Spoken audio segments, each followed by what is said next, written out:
वाढवण ते Nashik high speed connectivity तयार करा. राज्यातल्या महत्वाकांक्षी पायाभूत सुविधा प्रकल्पांची गतिमान उभारणी करा. मुख्यमंत्री फडणवीसांचे निर्देश. बेळगावात जय महाराष्ट्र म्हटल्यानं कारंडी संघटना आक्रमक. कन्नड संघटनांचा महापालिकेत घुसून गोंधळ घालण्याचा प्रयत्न. काहीच दिवसांपूर्वी बेळगावमधील कार्यक्रमात सहभागी झालेले शिवेंद्रराजे भोसलेंनी जय महाराष्ट्र अशी दिली होती घोषणा.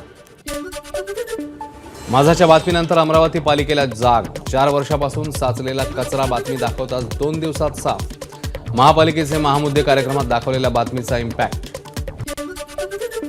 नागपूर ते पुणे आणि नागपूर ते मुंबई स्लीपर वंदे भारत लवकरच धावण्याची शक्यता. स्लीपर वंदे भारतच्या उत्पादनाला सुरुवात. नागपूरहून पुणे आणि मुंबईसाठी स्लीपर रेल्वे सुरू करण्याचा मध्य रेल्वेचा प्रस्ताव. मुंबईच्या घाटकोपरमधल्या गरुडिया नगरमध्ये झाड अंगावर कोसळून महिलेचा मृत्यू तर एक महिला गंभीर जखमी. गार्डनमध्ये फिरायला गेलेल्या असतानाची घटना.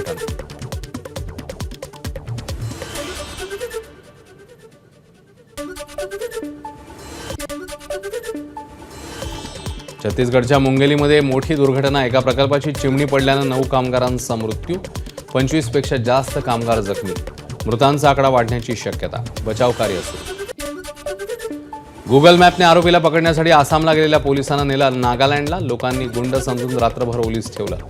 नागालँडच्या लोकांना खरं कळलं तेव्हा त्यांची सुटका झाली. हे पोलीस पथक बुधवारी पुन्हा जोरहाटला पोहोचलं.